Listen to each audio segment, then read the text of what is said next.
porque la decisión del Tribunal Constitucional está desconociendo tratados, convenios y compromisos internacionales asumidos por el Estado peruano.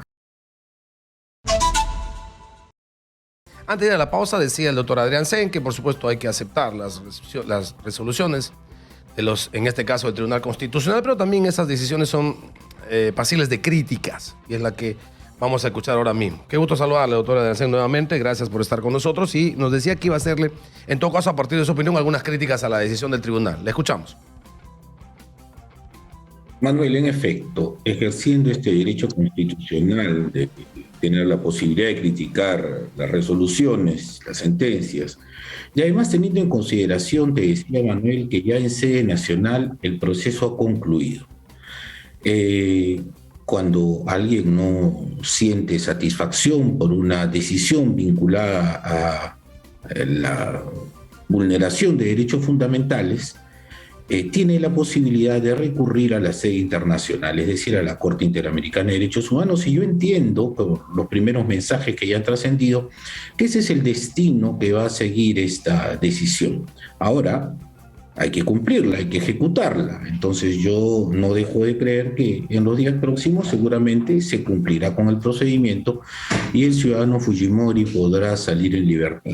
Pero el trámite ante la Corte Interamericana es evidente que se va a hacer, y yo presumo que en lo que queda del mes de marzo se debe convocar a una audiencia ante la Corte para, en un ejercicio de supervisión de cumplimiento de sentencias, me refiero claramente a la sentencia de Barrios Altos y La Cantuta, es que se revise esta decisión del Tribunal Constitucional. Pero un detalle, un detalle, doctor Adrián, un detalle, discúlpeme que le corte ahí. Justamente la Corte Interamericana está en audiencia en estos días, hoy día. Y justo en el tema de oficio, como parte, por supuesto, de su actividad ordinaria de la Corte Interamericana, tiene en agenda, y esto está confirmado, lo ha dicho el tribuno Eloy Espinosa Saldaña el día de ayer en una entrevista.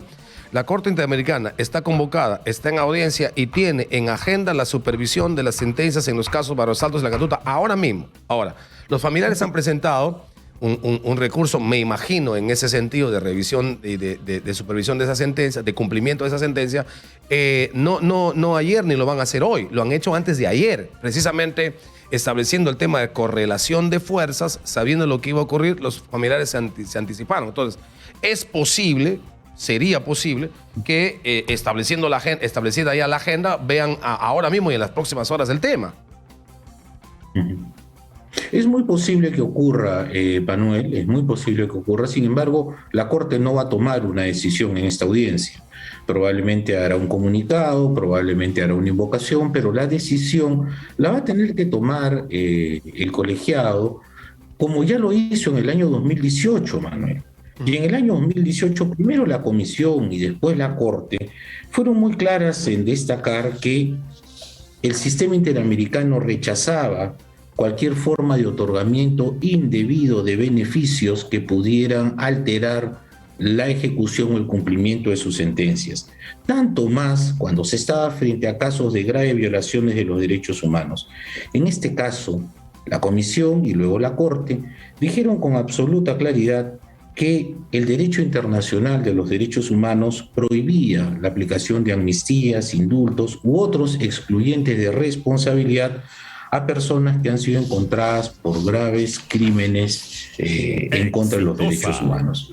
Fíjate, Manuel, yo creo que este precedente del año 2018 de la Corte, en las fechas en las que el indulto se otorgó en el año 2017 y se vio en el año 2018, queda absolutamente clara cuál es el sentido y la orientación de la Corte, que fíjate, Manuel, el sistema nunca ha negado, nunca ha prohibido y nunca ha anulado un indulto, porque el sistema interamericano reconoce que el otorgamiento de indultos es una facultad presidencial, e incluso la propia convención así lo contempla en su artículo 4, inciso 6. Entonces nadie cuestiona la potestad del indulto.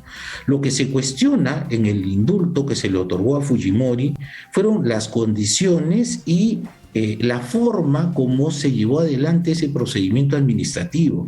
Recordemos que hubo un médico que había sido su médico de cabecera, recordemos que las actas médicas del 17 de diciembre luego fue corregida por el 19 de diciembre, recordemos que el informe social fue emitido por persona incompetente, recordemos la velocidad extraordinaria con la que se llevó adelante este indulto, recordemos que las condiciones de salud del ciudadano Fujimori vinculadas a su condición de encarcelamiento no determinaban de manera definitiva que esto pueda alterar o agravar su condición de salud. Esa es una cosa que hay que explicar. Ya han pasado varios años y él continúa allí donde está. Exacto. Entonces, yo creo que eso es lo que la Corte cuestionó. Y si me permites, Manuel, una palabra, la Corte examina dos cosas. Hace un control de legalidad, es decir, verifica si se han cumplido las normas legales, si el procedimiento seguido es el adecuado, y luego hace un control de contenidos. Es decir, ¿es verdad, es cierto que este es un indulto de carácter humanitario?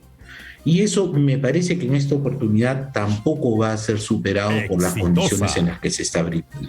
Entonces, si el tribunal, en este caso la Corte Interamericana, en el momento que fuere, hace la evaluación, revisa el tema y podría establecer que el indulto nuevamente no fue bien dado, que no existen condiciones, que no se cumple la condición de humanitario, que no se ha dado, digamos, las pruebas irrefutables, indiscutibles respecto a que su estado de salud corre riesgo y se deteriora cada hora y cada día que está preso, que diríamos sería la condición médica y técnica sine qua non para hablar de aspectos humanitarios, podría entonces, si ese es el razonamiento de la Corte, decir que se anula, que se revierte el fallo del Tribunal Constitucional, podría enmendarle el plano de la plana y decir que Alberto Fujimori concretamente vuelva a la cárcel. Sin duda alguna va a dejar sin efecto a la Corte, se va a pronunciar y va a revocar la decisión del Tribunal Constitucional, como ocurre con muchas decisiones del Tribunal Constitucional, Manuel. Entonces no tenemos que estar acá sorprendiéndonos que esta sea una vez más. Y con los precedentes del año 2018, yo realmente no creo, Manuel, que la posición de la Corte vaya a cambiar significativamente. Ya los familiares han acudido a esta audiencia, va a revisarse, se va a ver que una vez más se insiste en el mismo tema, y la Corte recurrirá a su precedente, a su decisión del año 2018, seguro para ratificar esto, y en este caso, naturalmente, dispondrá que se deje sin efecto esta decisión del Tribunal Constitucional, pero lo hará por una sola razón, Manuel.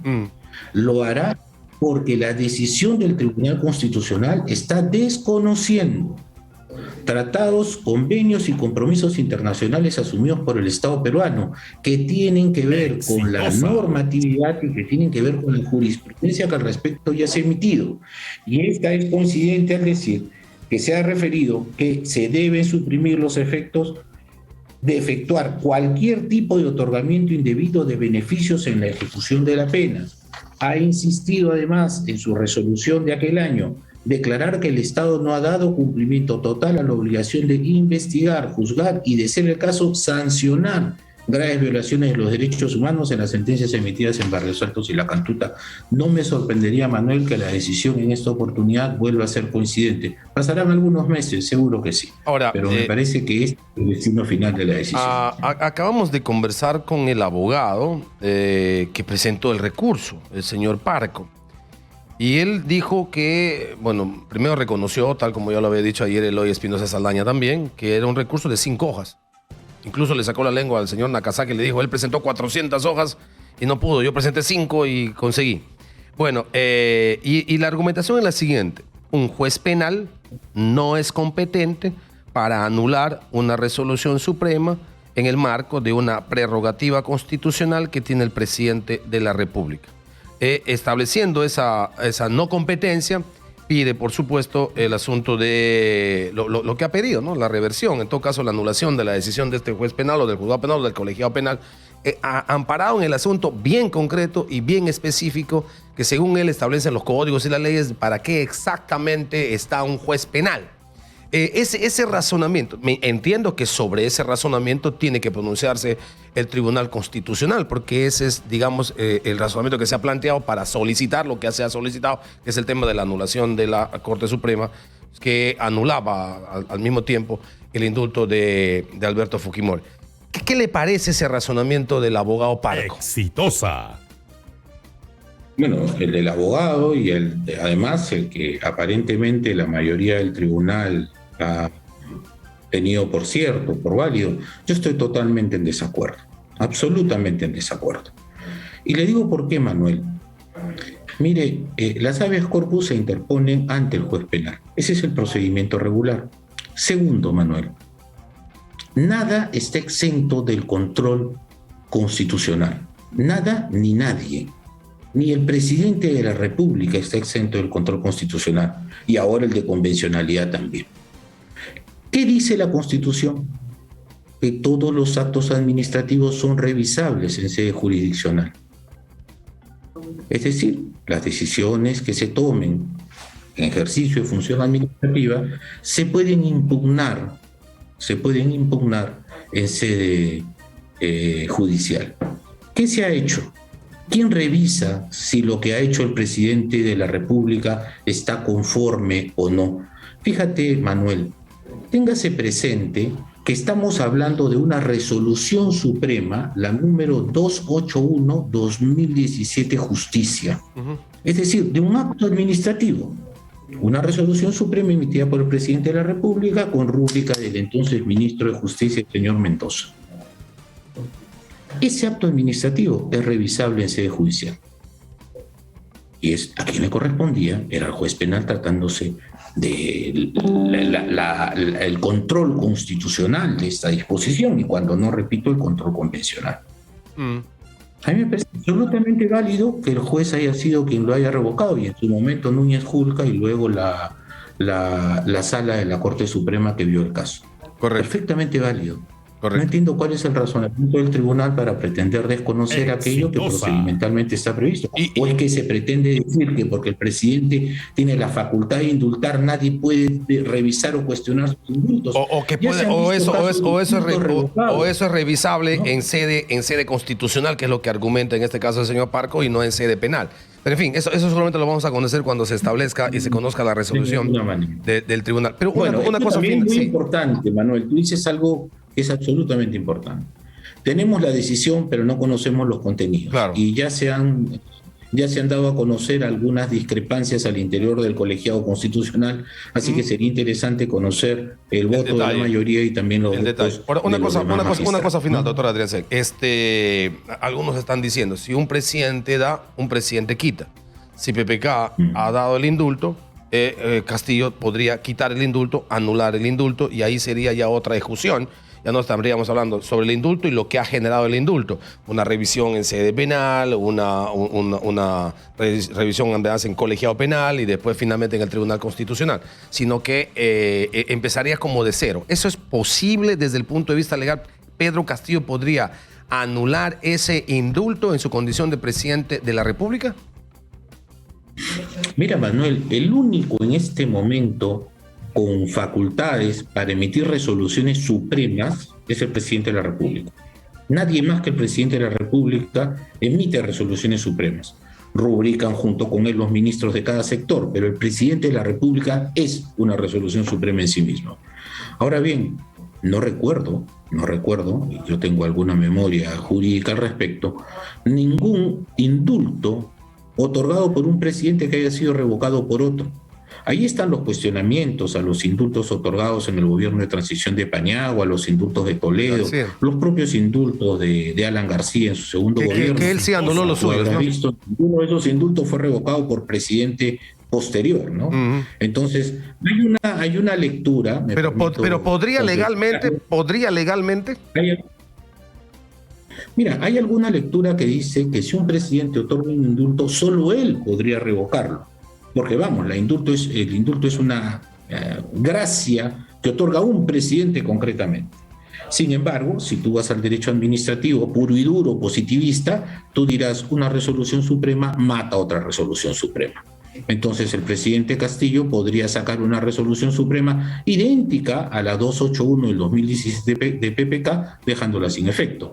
Ahora, ahí encuentras toda una discusión si todavía se puede, si estás en tiempo o no, ya pasaron los plazos de revisión o de nulidad de oficio, patatín y patatero, y es un tema de discusión académico bastante más grande que lo que podríamos explicar ahora, ¿no? Muy bien, así. Pero en teoría una resolución suprema mata a otra, solo que ya estaríamos fuera de los plazos porque esta se emitió en el 2017. Muy bien. Doctora Dracen, ha sido usted muy gentil como siempre por habernos explicado con detalle estas cosas. Muchas gracias.